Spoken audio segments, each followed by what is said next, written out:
As we talk today, yes, hiwalay po si Dominic at saka si Bea. Matapos kumpirmahin kahapon na hiwalay na sina Bea Alonzo at Dominic Roque, marami ang mga lumutang na espekulasyon tungkol sa dahilan ng kanilang hiwalayan. Kaya may paalala si Boy Abunda. Delikado yung speculations dahil malay natin inaayos pa.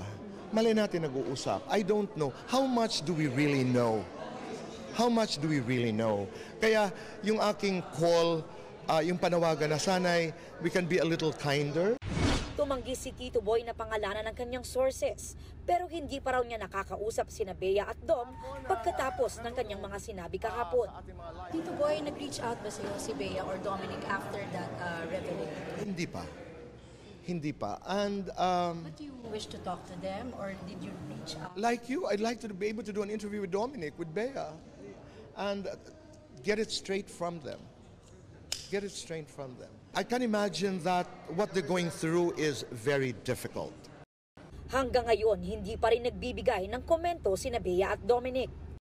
Naging maugong ang haka-hakang dahil sa prenup o prenuptial agreement kaya nagkahiwalay sina Bea Alonzo at Dominic Roque, bagay na agad na pinabulaanan ni Boy Abunda kahapon.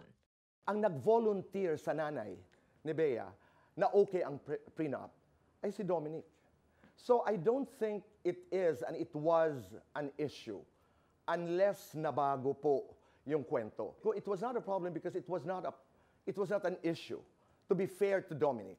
Ang prenup sa ilang celebrity couple hindi na bago, tulad na lang ng mag-asawang Senador Cheese Escudero at Heart Evangelista. In our case, prenup, which is a complete separation of property, meaning what's hers is hers, what's mine is mine. Depende sa pag-uusap, pero kadalasan pasok sa kontratang ito ang lahat ng ari-arian, negosyo, kita sa trabaho, kahit mga mana, pati na utang ng dalawang panig. Pero bakit nga ba gumagawa ng prenup ang ilang mag-asawa? Kasi kung walang prenup, okay, base sa family code natin, pag kinasal kayo, lahat ng property na ari-arian ninyo bago kayo ikasal, halos lahat ng property na i-earn mo ay magiging property nung mag-asawa. Kunwari ako, bago ako ikinasal at meron akong mana na 100 million, kung may mangyari sa amin at naghiwalay kami at magpapartihan kami ng property, yung 100 million na yon, 50 sa akin, 50 sa kanya. Ang problema raw dito sa Pilipinas, hindi pa gaanong tanggap ng mga tao ang mga prenuptial agreement. Kasi nga naman daw, it takes the romance out of a marriage.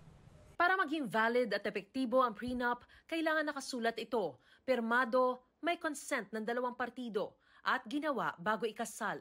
Dapat din ay rehistrado sa civil registry kung saan kinasal at sa property registry kung may ari-ariang nakasaad.